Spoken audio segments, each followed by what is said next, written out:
सुशांतिर्भवतु। ओम अयं भारंभाय शुभाय भवतु।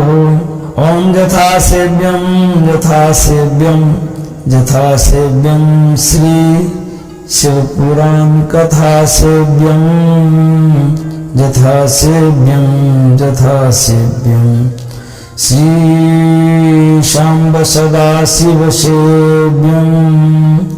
ओम वागर्थाविषं प्रक्तो वागर्थ प्रतिपत्तयः जगतः पितरो वन्दे पार्वती परमेश्वरो।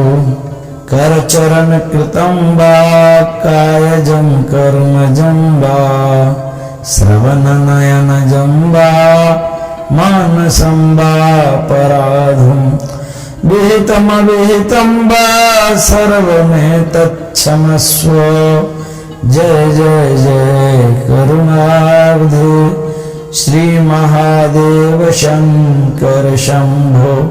नमः पार्वती पतये हर हर हर महादेव शिव शंकर शंभो।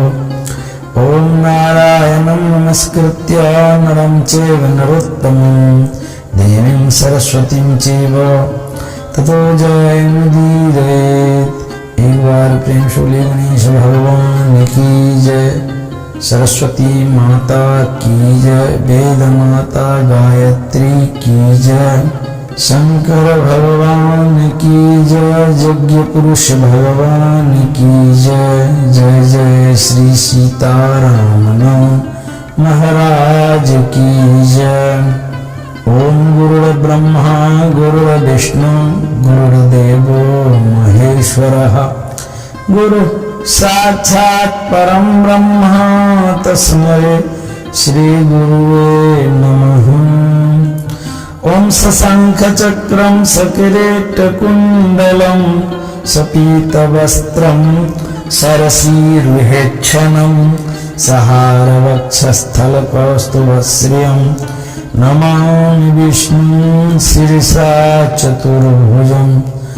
त्वमेव माता च पिता त्वमेव त्वमेव बन्धुश्च सखा त्वमेव त्वमेव वेद्या द्रविणं त्वमेव त्वमेव सर्वं मम देव देवः।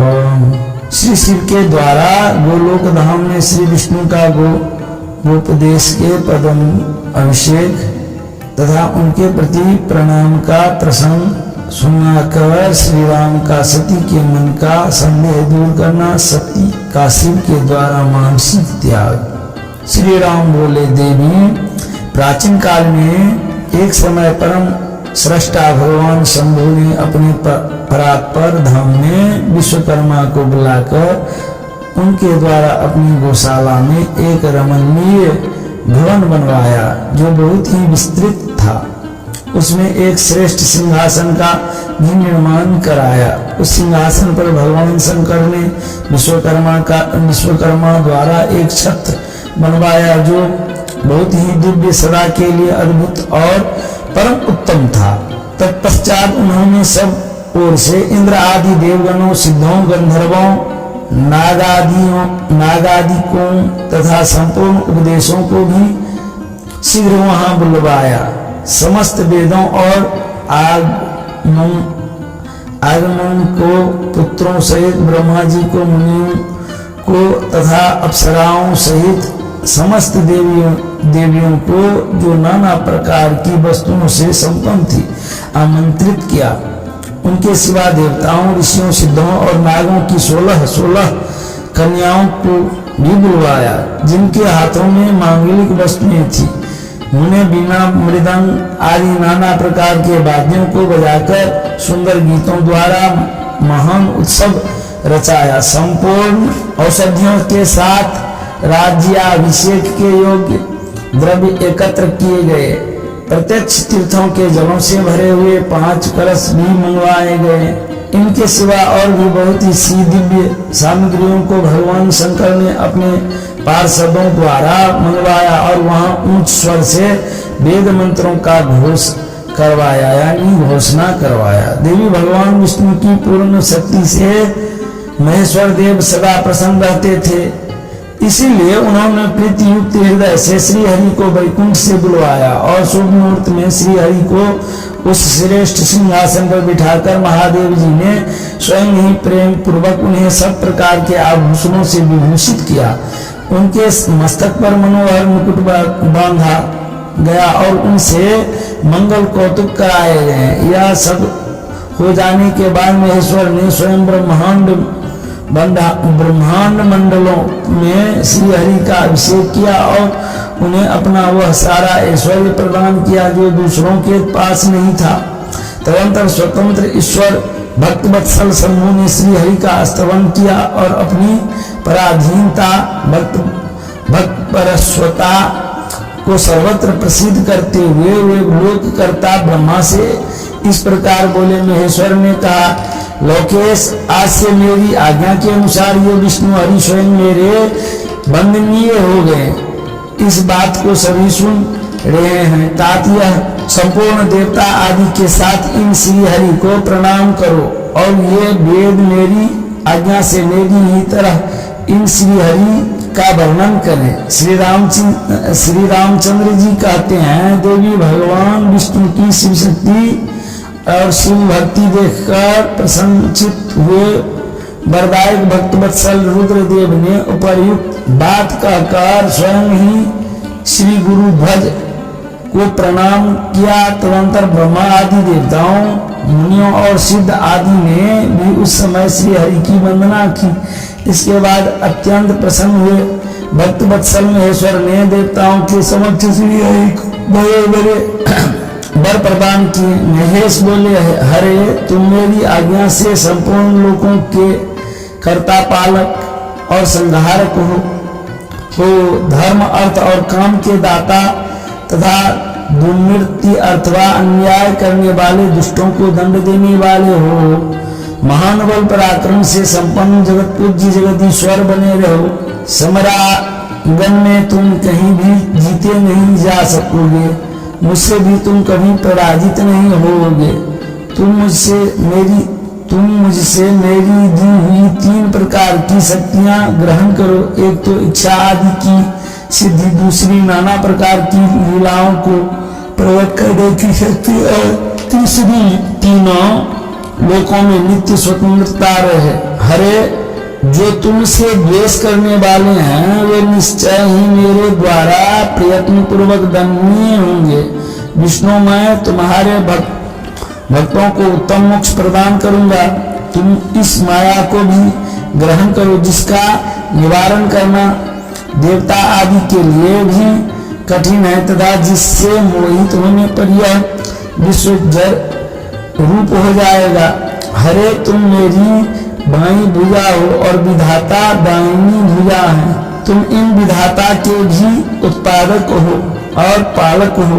मेरा हृदय रूप जो रुद्र है वही मैं हूँ, इसमें संशय नहीं है। वह रुद्र तुम्हारा और ब्रह्मा आदि देवताओं का भी निश्चय ही पूज्य है। तुम यहाँ रहकर विशेष रूप से संपूर्ण जगत का पालन करो। नाना प्रकार की लीलाएं करने वाले विभिन्न अवतारों द्वारा सदा सबकी रक्षा करते रहो।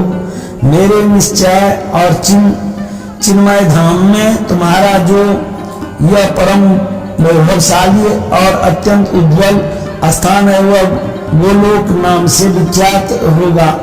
हरे, भूतल पर जो तुम्हारे अवतार होंगे वे सबके रक्षक और मेरे भक्त होंगे। मैं उनका अवश्य दर्शन करूंगा। वे मेरे बरसे सदा प्रसन्न रहेंगे। श्री रामचंद्र जी कहते हैं, देवी इस प्रकार श्री हरि को अपना अखंड ऐश्वर्य सौंपकर उमा वल्लभ भगवान हर स्वयं कैलाश पर्वत पर रहते हुए अपने पार्षदों के साथ स्वच्छ क्रीड़ा करते हैं।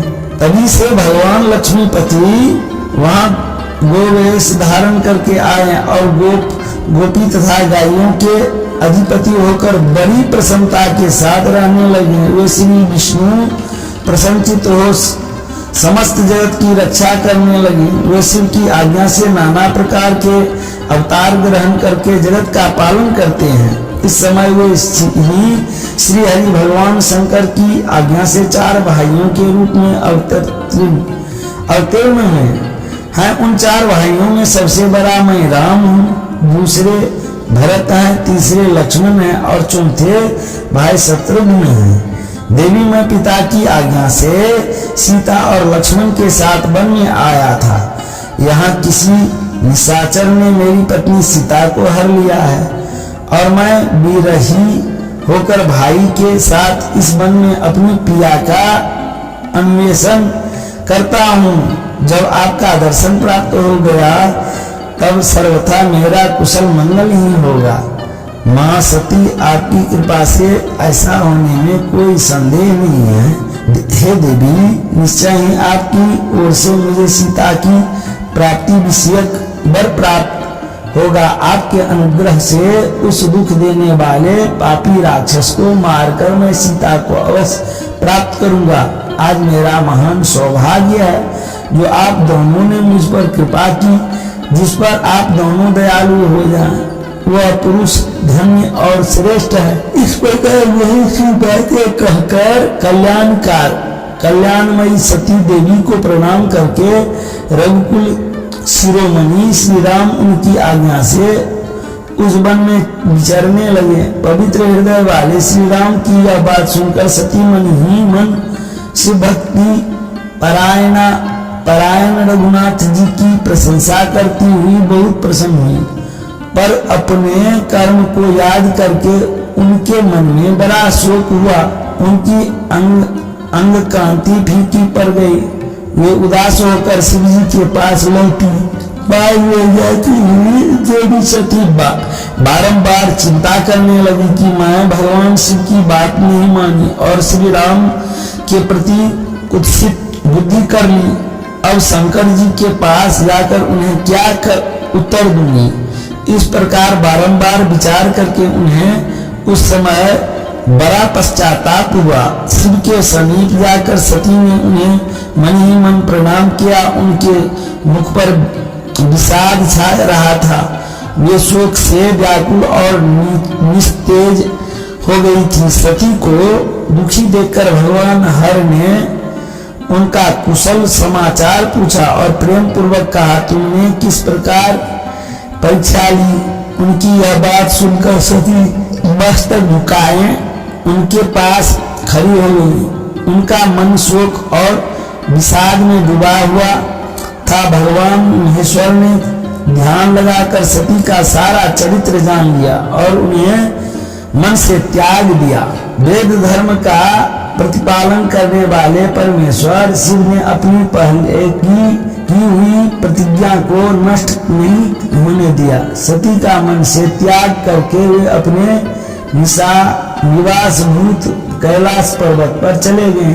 मार्ग में महेश्वर और सती को सुनाते हुए आकाशवाणी बोली, परमेश्वर तुम धन्य हो और तुम्हारी यह प्रतिज्ञा भी धन्य है। तीनों लोकों में तुम्हारे जैसा महायोगी और महाप्रभु दूसरा कोई नहीं है। वह आकाशवाणी सुनकर देवी सती की कांति फीकी पड़ गई।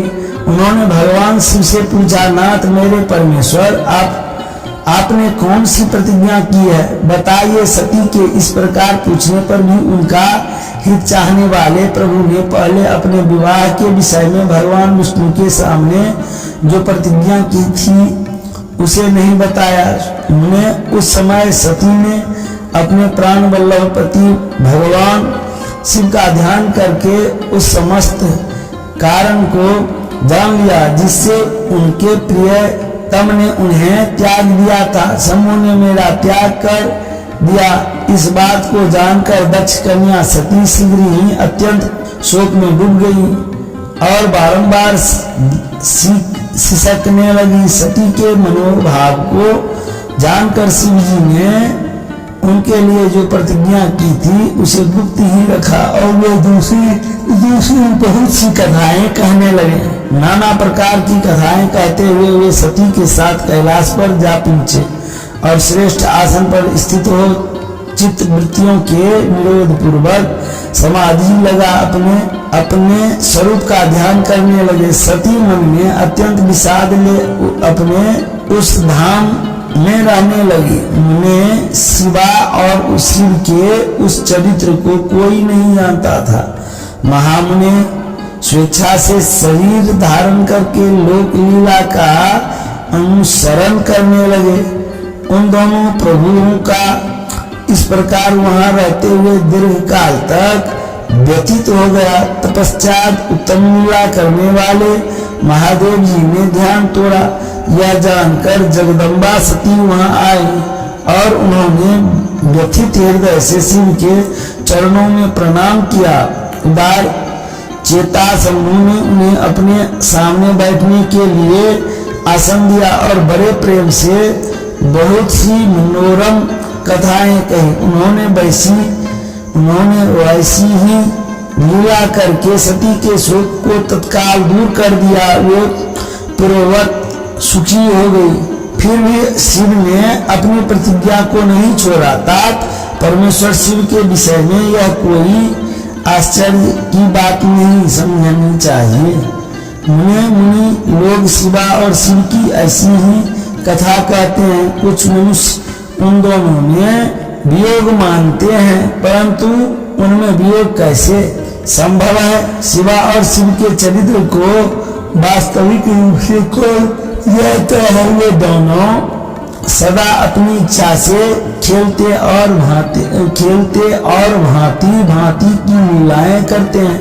सती और शिव वाणी और अर्थ की भांति एक दूसरे से नित्य संयुक्त हैं। उन दोनों में वियोग होना असंभव है। उनकी इच्छा से ही उनमें लीला वियोग हो सकता है। ब्रह्मा जी कहते हैं, नारद पूर्व काल में समस्त महात्मा मुनि प्रयाग में एकत्र हुए थे। वहां सम्मिलित हुए। उन सब महात्माओं का विधि विधान से एक बहुत बड़ा यज्ञ हुआ। उस यज्ञ में सनकादि सिद्धगण देव ऋषि प्रजापति देवता तथा ब्रह्मा का साक्षात्कार करने वाले ज्ञानी भी पधारे थे। मैं भी मूर्तिमान महातेजस्वी निगमों और आगमों से युक्त हो सपरिवार वहां गया था। अनेक प्रकार के उत्सवों के साथ वहां उनका विचित्र समाज जुटा था। नाना शास्त्रों के संबंधों में ज्ञान चर्चा एवं वाद विवाद हो रहे थे। उन्हें उसी अवसर पर सती तथा पार्षदों के साथ त्रिलोक हितकारी सृष्टिकर्ता एवं सबके स्वामी भगवान रुद्र भी वहां आ पहुंचे। भगवान शिव को आया देख संपूर्ण देवताओं, सिद्धों तथा मुनियों ने और मैंने भी भक्ति भाव से उन्हें प्रणाम किया और उनकी स्तुति की। फिर शिव की आज्ञा पाकर सब लोग प्रसन्नता पूर्वक यथास्थान पर बैठ गए। भगवान का दर्शन पाकर सब लोग संतुष्ट थे और अपने सौभाग्य की सराहना करते थे। इसी बीच में प्रजापतियों के भी पति प्रभु दक्ष, जो बड़े तेजस्वी थे, अकस्मात घूमते हुए प्रसन्नता पूर्वक वहां आए। वे मुझे प्रणाम करके मेरी आज्ञा ले वहां बैठे। दक्ष उन दिनों समस्त ब्रह्मांड के अधिपति बनाए गए थे, अतएव सबके द्वारा सम्माननीय थे। परंतु अपने इस गौरवपूर्ण पद को लेकर उनके मन में बड़ा अहंकार था। उत्कृष्ट लीलाकारी स्वतंत्र परमेश्वर हैं। उन महेश्वर ने उस समय दक्ष को मस्तक नहीं झुकाया। वे अपने आसन पर बैठे ही रह गए। खड़े होकर दक्ष का स्वागत नहीं किया। महादेव जी को वहां मस्तक झुकाते न देख मेरे पुत्र प्रजापति दक्ष मन ही मन अप्रसन्न हो गए। उन्हें रुद्र पर सहसा क्रोध आया। वे ज्ञान शून्य तथा महान अहंकारी होने के कारण महाप्रभु रुद्र को क्रूर दृष्टि से देखकर सबको सुनाते हुए उच्च स्वर से कहने लगे। दक्ष ने कहा, ये सब देवता असुर श्रेष्ठ ब्राह्मण तथा ऋषि मुझे विशेष रूप से मस्तक झुकाते हैं, परंतु वह जो प्रेतों और पिशाचों से घिरा हुआ महामनस्वी बनकर बैठा है, वह दुष्ट मनुष्य के समान क्यों मुझे प्रणाम नहीं करता। शमशान में निवास करने वाला यह निर्लज जो मुझे इस समय प्रणाम नहीं करता, इसका क्या कारण है? इसके वेदोक्त कर्म लुप्त हो गए हैं। यह भूतों और पिशाचों से सेवित हो मतवाला बना फिरता है और शास्त्रीय विधि की अवहेलना करके नीति मार्ग को सदा कलंकित किया करता है।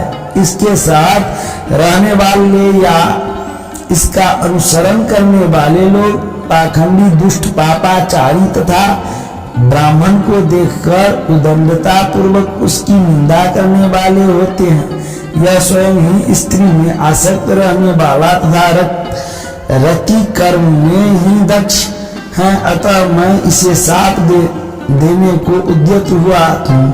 यह रुद्र चारों वर्णों से पृथक और कुरूप है, इसे यज्ञ से बहिष्कृत कर दिया जाए। यह शमशान में निवास करने वाला तथा उत्तम कुल और जन्म से ही हीन है, इसीलिए देवताओं के साथ यह यज्ञ में भाग न पाए।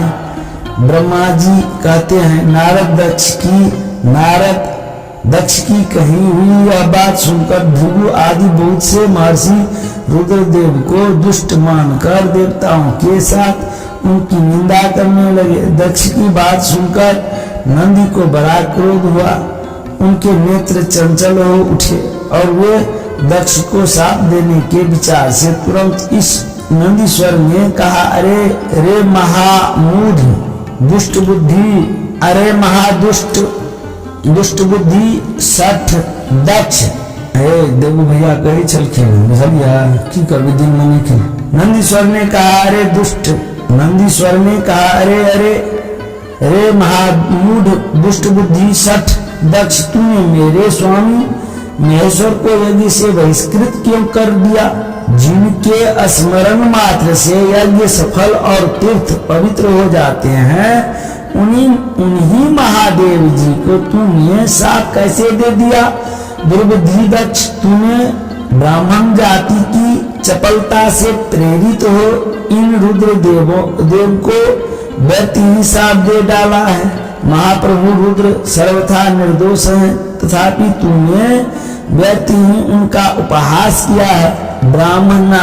ब्राह्मणाधम, जिन्होंने इस जगत की सृष्टि को, जो इसका पालन करते हैं और अंत में जिनके द्वारा इसका संहार होगा, उन्हीं इन महेश्वर रूप को तूने शाप कैसे दे दिया? नंदी के इस प्रकार फटकारने पर प्रजापति दक्ष रोष से आग बबूला हो गए और उन्हें शाप देते हुए बोले, अरे रुद्रगणों, तुम सब लोग वेद से बहिष्कृत हो जाओ, वैदिक मार्ग से भ्रष्ट तथा महर्षियों द्वारा प्रत्यक्त हो, पाखंडवाद में लग जाओ और शिष्टाचार से दूर रहो।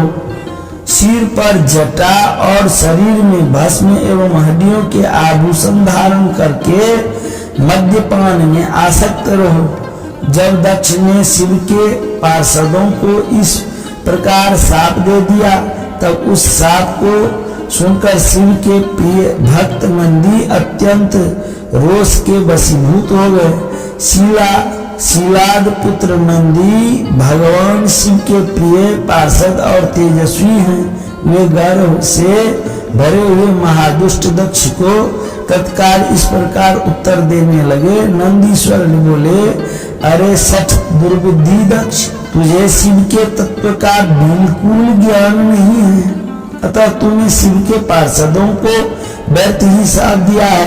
अहंकारी दक्ष, जिनके चित्त में दुष्टता भरी है, उन भृगु आदि ने भी ब्राह्मणत्व के अभिमान में आकर महाप्रभु महेश्वर का उपहास किया है। अतः यहाँ जो भगवान रुद्र से विमुख तुझ जैसे दुष्ट ब्राह्मण विद्यमान है, उनको मैं रुद्र तेज के प्रभाव से ही शाप दे रहा हूँ। तुझ जैसे ब्राह्मण कर्म फल के प्रशंसक वेदवाद में फंसकर वेद के तत्व ज्ञान से शून्य हो जाए। वे ब्राह्मण सदा भोगों में तन्मय रहकर स्वर्ग को ही सबसे बड़ा पुरुषार्थ मानते हुए स्वर्ग से बढ़कर दूसरी कोई वस्तु नहीं है ऐसा कहते रहे तथा क्रोध लोभ और मद से युक्त हो निर्लज भिक्षुक बने रहे। कितने ही ब्राह्मण वेद मार्ग को सामने रखकर शूद्रों का यज्ञ कराने वाले और दरिद्र होंगे, सदा दान लेने में ही लगे रहेंगे। दूषित दान ग्रहण करने के कारण वे सब के सब नैकगामी होंगे। दक्ष उनमें से कुछ ब्राह्मण तो ब्रह्म राक्षस भी होंगे जो परमेश्वर शिव को सामान्य देवता समझकर उनसे द्रोह करता है। वह दुष्ट बुद्धि वाला प्रजापति दक्ष तत्व ज्ञान से विमुख हो जाए। यह विषय सुख की इच्छा से कामना रूपी कपट से युक्त धर्म वाले गृहस्थाश्रम में आसक्त रहकर कर्म कांड का तथा कर्म फल की प्रशंसा करने वाले सनातन वेदवाद का ही विस्तार करता रहे। इसका आनंददायी मुख नष्ट हो जाए।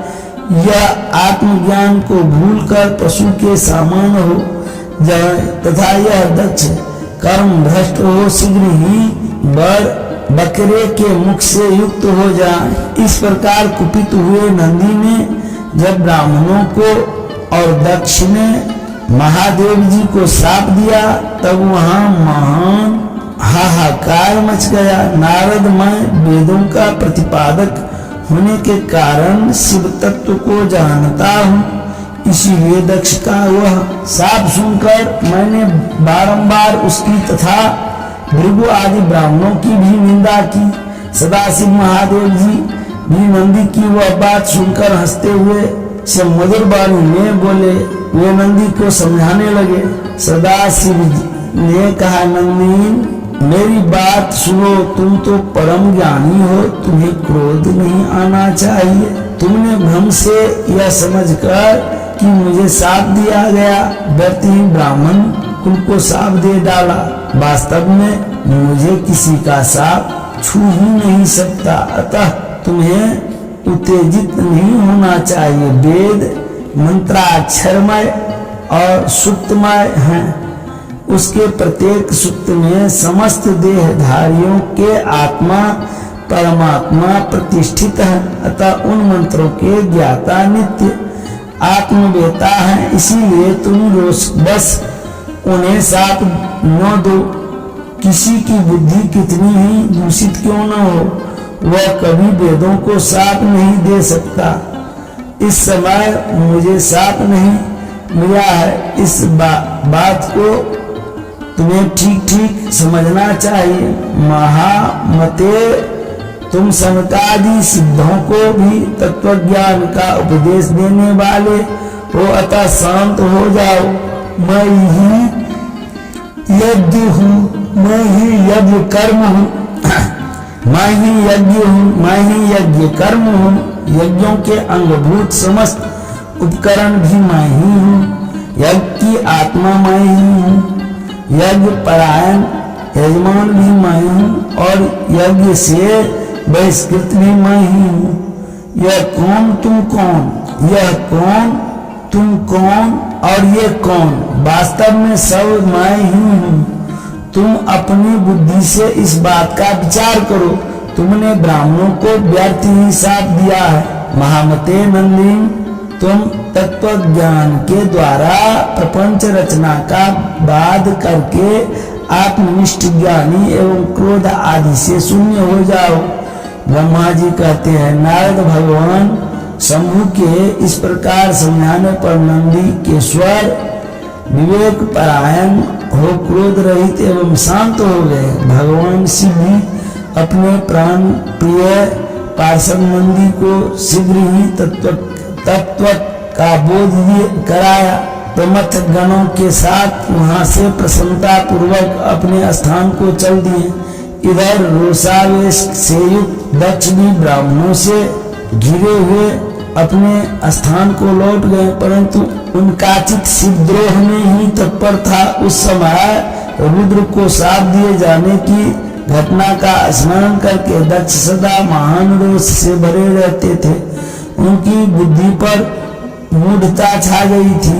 वे शिव के प्रति श्रद्धा को त्याग कर शिव पूजकों की निंदा करने लगे। तात नारद इस प्रकार परमात्मा शंभु के साथ दुर्व्यवहार करके दक्ष ने अपनी जिस दुष्ट बुद्धि का परिचय दिया था वह मैंने तुम्हें बता दी।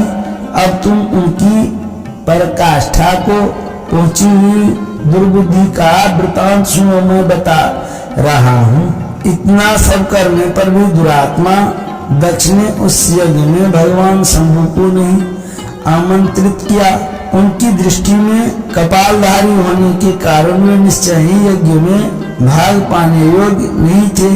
सती प्रजापति दक्ष की प्रिय पुत्री थी, तो भी कपाली की पत्नी होने के कारण दोषदर्शी दक्ष ने उन्हें अपने यज्ञ में नहीं बुलाया। इस प्रकार सब दक्ष का वह यज्ञ महोत्सव आरंभ हुआ और यज्ञ मंडप में आए हुए सब ऋषि जन अपने अपने कार्य में संलग्न हो गए।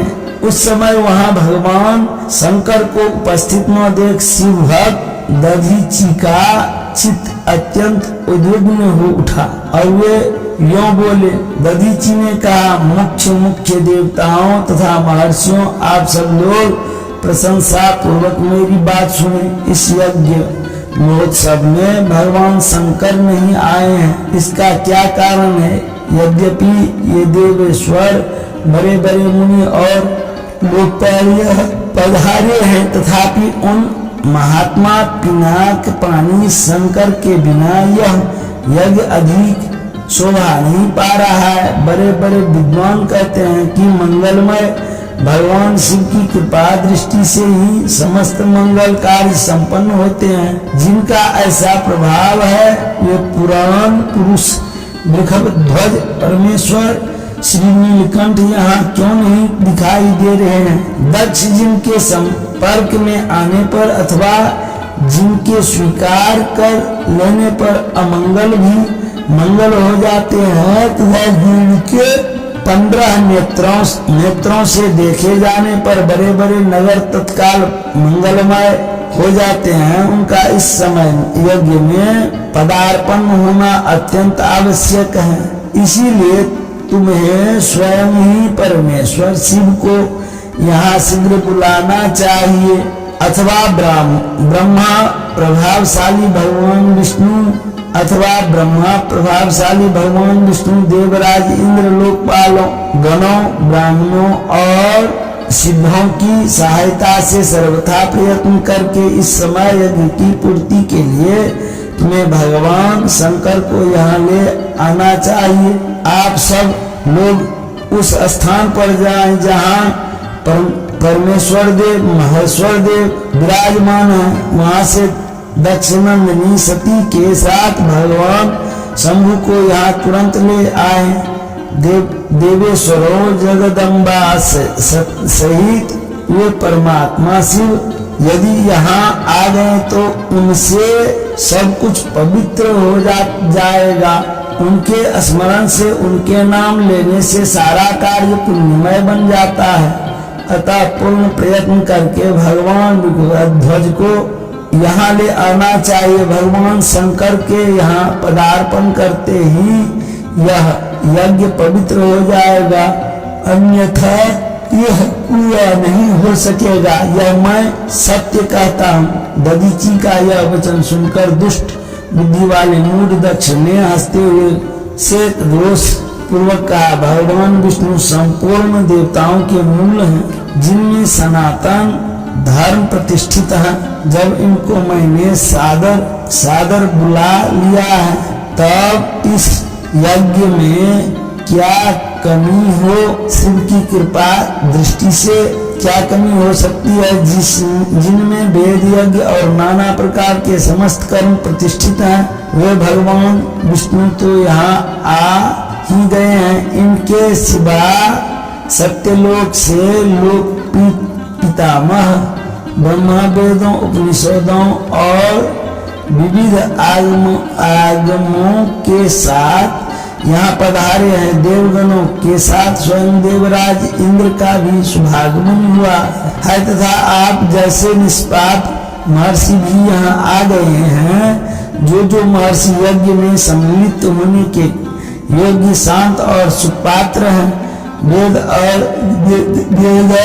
अर्थ के तत्व को वेदार्थ के तत्व को जानने वाले हैं, दृढ़ता पूर्वक व्रत का पालन करते हैं, वे सब और स्वयं आप भी जब यहाँ पदार्पण कर चुके हैं तब हमें यहाँ रुद्र से क्या प्रयोजन है।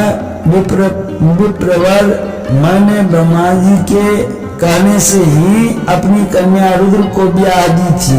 वैसे मैं जानता हूँ हर कुल नहीं है, उनके न माता है न पिता, वे भूतों प्रेतों और पिशाचों के स्वामी हैं, अकेले रहते हैं। उनका अतिक्रमण करना दूसरों के लिए अत्यंत कठिन है। वे आत्म प्रशंसक, मूढ़, जड़, मौनी और ईर्ष्यालु हैं। इस यज्ञ कर्म में बुलाए जाने योग्य नहीं है, इसीलिए मैंने उनको यहाँ नहीं बुलाया है। अतः दधीची आपको फिर कभी ऐसी बात नहीं कहनी चाहिए। मेरी प्रार्थना है कि आप सब लोग मिलकर मेरे इस महान यज्ञ को सफल बनाएं। दक्ष की यह बात सुनकर दधीची ने समस्त देवताओं और मुनियों के सुनते हुए यह सारे गर्भित बात कही।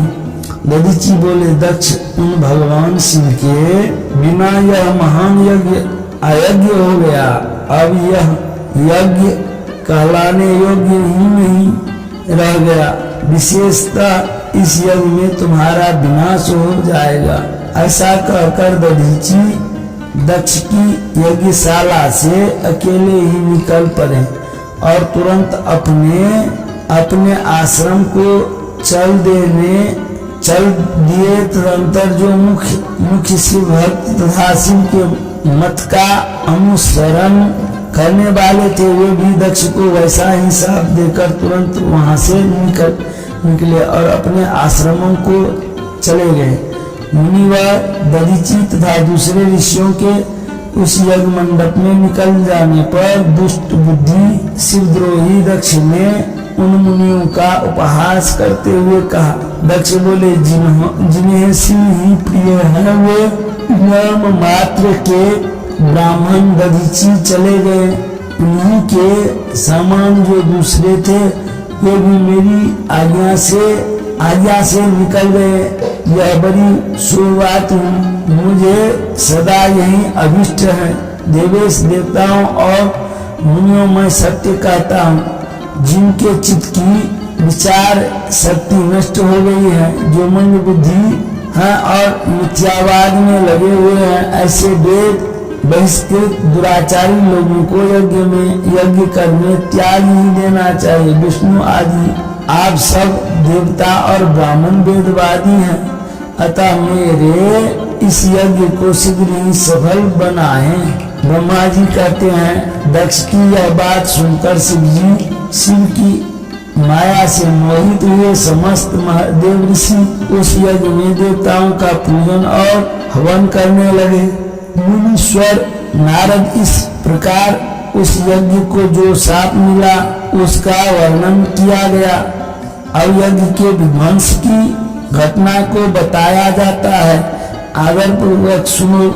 संपूर्ण जगत में कोई भेद नहीं है, फिर क्योंकि कोई अनेकता देखता है और क्यों एकता ढूंढता है। जैसे एक ही सूर्य नामक ज्योति जल आदि उपाधियों में विशेष रूप से नाना प्रकार की दिखाई देती है, उसी प्रकार शिव भी है। जैसे आकाश सर्वत्र व्यापक होकर भी स्पर्श आदि बंधन में नहीं आता, उसी प्रकार व्यापक शिव भी कहीं नहीं बंधते। अहंकार से युक्त होने के कारण शिव का अंश जीव कहलाता है।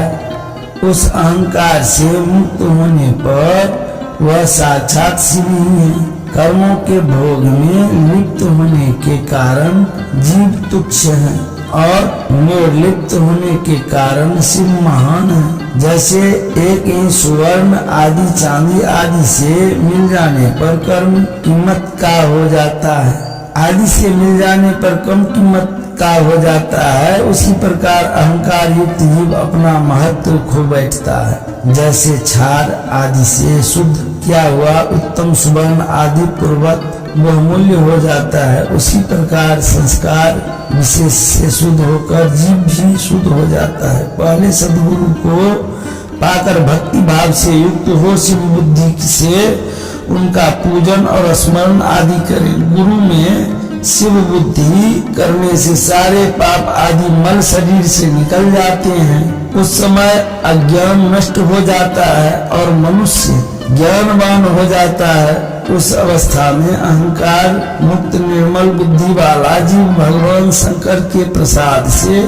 पुनः शिव रूप हो जाता है। जैसे दर्पण में अपना रूप दिखाई देता है, उसी तरह उसे सर्वत्र शंभु का साक्षात्कार होने लगता है। वही जीवन मुक्त कहलाता है। शरीर गिर जाने पर वह जीवन मुक्त ज्ञानी शिव में मिल जाता है। शरीर प्रारब्ध के अधीन है, जो उस देह के अभिमान से रहित है, उसे ज्ञानी माना गया है। जो शुभ वस्तु को पाकर हर्ष से खिल नहीं उठता, अशुभ को पाकर क्रोध या शोक नहीं करता तथा सुख दुख आदि सभी द्वंद्वों में समभाव रखता है, वह ज्ञानवान कहलाता है। आत्मचिंतन से तथा तत्व के विवेक से ऐसा प्रयत्न करके फिर शरीर से अपनी पृथकता का बोध हो जाए। मुक्ति की इच्छा रखने वाला पुरुष शरीर एवं उसके अभिमान को त्याग कर अहंकार शून्य एवं आत्मचिंतन एवं भगवान शिव की भक्ति से ज्ञान के मूल कारण है। भक्ति से साधन विषयक प्रेम की उपलब्धि बताई गई है। प्रेम से श्रवण होता है, श्रवण से सत्संग प्राप्त होता है और सत्संग से ज्ञानी गुरु की उपलब्धि होती है। गुरु की कृपा से ज्ञान प्राप्त हो जाने पर मनुष्य निश्चय ही मुक्त हो जाता है। इसीलिए जो समझदार है उसे सदा शंभु का ही भजन करना चाहिए। जो अनन्य भक्ति से युक्त होकर शंभु का भजन करता है, उसे अंत में अवश्य ही मोक्ष प्राप्त हो जाता है। अतः मुक्ति की प्राप्ति के लिए भगवान शंकर से बढ़कर दूसरा कोई देवता नहीं है। उनकी शरण लेकर जीव संसार बंधन से छूट जाता है। ब्राह्मणों इस प्रकार वहाँ पधारे हुए ऋषियों ने परस्पर निश्चय करके जो यह ज्ञान की बात बताई है, इसे अपनी बुद्धि के द्वारा प्रयत्न पूर्वक धारण करना चाहिए। मुनीश्वरों, तुमने जो कुछ पूछा था वह सब मैंने तुम्हें बता दिया। इसमें तुम्हें प्रयत्न पूर्वक गुप्त रखना चाहिए। बताओ अब और क्या सुनना चाहते हो? ऋषि बोले, व्यास शिष्य, आपको नमस्कार है। आप धन्य हैं, शिव भक्तों में श्रेष्ठ हैं। आपने हमें शिव तत्व संबंधी परम उत्तम ज्ञान का श्रवण कराया है। आपकी कृपा से हमारे मन की भ्रांति मिट गई। हम आपसे मोक्षदायक शिव तत्व का ज्ञान पाकर बहुत संतुष्ट हुए हैं। सूत जी ने कहा, जो नास्तिक हो, श्रद्धाहीन हो और सठ हो, जो भगवान शिव का भक्त न हो या इस विषय को सुनने की रुचि न रखता हो, उसे इस तत्व ज्ञान का उपदेश नहीं देना चाहिए। व्यास जी ने इस इतिहास, पुराणों, वेदों और शास्त्रों का बारंबार विचार करके उनका सार निकालकर मुझे उपदेश दिया था। इसका एक बार श्रवण करने मात्र से सारे पाप भस्म हो जाते हैं। अभक्त को भक्ति प्राप्त होती है और भक्ति बढ़ती है। दोबारा सुनने से उत्तम भक्ति प्राप्त होती है। तीसरी बार सुनने से मोक्ष प्राप्त होता है। अतः भोग और मोक्ष रूप फल की इच्छा करने वाले लोगों को इच्छा इसका बारंबार श्रवण करना चाहिए। उत्तम फल को पाने के उद्देश्य से इस पुराण की 5 आवृत्तियां करनी चाहिए। ऐसा करने पर मनुष्य उसे अवश्य पाता है, इसमें संदेह नहीं है, क्योंकि यह व्यास जी का वचन है। जिसने इस उत्तम पुराण को सुना है उसे कुछ भी दुर्लभ नहीं है। यह शिव विज्ञान भगवान शंकर को अत्यंत प्रिय है। यह भोग और मोक्ष देने वाला तथा शिव भक्ति को बढ़ा देने वाला है। इस प्रकार मैंने शिव पुराण की यह 4थी आनंददायी नीत तथा परम पुण्यमयी संहिता कही है, जो कोटि रुद्र संहिता के नाम से विख्यात है। जो पुरुष एकाग्र चित्त हो, जो नारी एकाग्र चित्त हो, भक्ति भाव से इस संहिता को सुनेगा या सुनाएगा, एक दूसरे से उपदेश करेगा, वह समस्त भोगों का उपभोग करके अंत में परम गति को प्राप्त कर लेगा। कोटिरुद्र संहिता संपूर्णम। यो धत्ते भुवनानि सप्त गुणवान स्रष्टा रज संश्रयः संहर्ता तमसान्वितो भगवती गुणवतीं मायामतीत्य स्थितः सत्यानंद बोध ममलं ब्रह्मादि संज्ञान सत्पदं नित्यं सत्वमन्मया दविगतं पूर्णं शिवं धीमहि।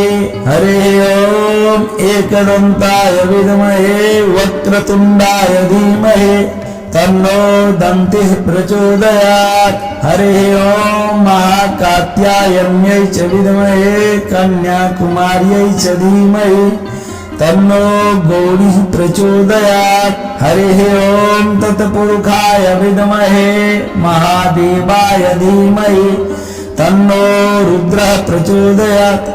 सनत कुमार जी कहते हैं, इस प्रकार परमेश्वर शिव से संपूर्ण वरों को प्राप्त करके श्री कृष्ण ने विविध प्रकार की बहुत सी स्तुतियों द्वारा उन्हें पूर्णतया संतुष्ट किया। तदंतर भक्त वत्सला गिरिजा कुमारी शिवा ने प्रसन्न हो उन तपस्वी शिव भक्त महात्मा वासुदेव से कहा।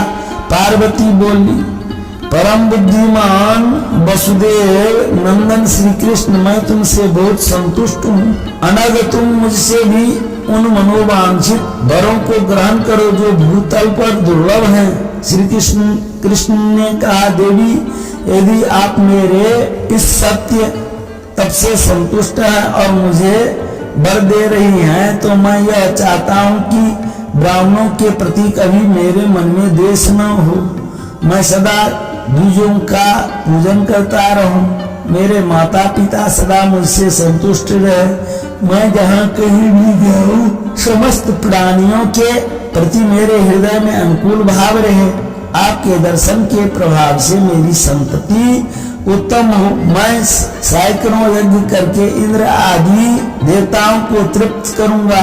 सहस्त्रों साधु सन्यासियों और अतिथियों को सदा अपने परम श्रद्धा से पवित्र अन्न का भोजन कराऊंगा। भाई बंधुओं के साथ नित्य मेरा प्रेम बना रहे तथा मैं सदा संतुष्ट रहूं। सनत कुमार जी कहते हैं, श्री कृष्ण का वह वचन सुनकर संपूर्ण अभिष्टों को देने वाली सनातनी देवी पार्वती विस्मित हो जाने से बोली, वासुदेव ऐसा ही होगा, तुम्हारा कल्याण हो। इस प्रकार श्री कृष्ण उत्तम कृपा करके उन्हें उन वरों को देकर पार्वती देवी तथा परमेश्वर शिव को वहीं अंतर ध्यान हो गए। तदंतर केसी हंता श्री कृष्ण ने मुनीश्वर उपमन्यु को प्रणाम करके उनसे वर प्राप्ति का सारा समाचार बताया। तब उन मुनि ने कहा, जनार्दन, संसार में भगवान शिव के सिवा दूसरा कौन महादान ईश्वर है तथा क्रोध के समय दूसरा कौन अत्यंत दुस्सह हो उठता है। माँ यशस्वी गोविंद दान तप शौर्य तथा स्थिरता में शिव से बढ़कर कौन है। अतः तुम शंभु के दिव्य ऐश्वर्य का सदा श्रवण करते रहो। तदंतर उपमन्यु के द्वारा शिव की महिमा सुनने के बाद उन मुनीश्वरों को नमस्कार करके वसुदेव नंदन केशव मन ही मन शंभु का स्मरण करते हुए द्वारकापुरी को चले गए। इति श्री रुद्र संहितायां श्रेष पुराण संपूर्ण रुद्र संहितायां रुद्र संपूर्णम। हम पापो हम पाप कर्मा हम पापात्मा पाप संभव त्राहिमां पुंडरीका त्राहिमां पार्वती नाथ सर्व पाप हरो भवः।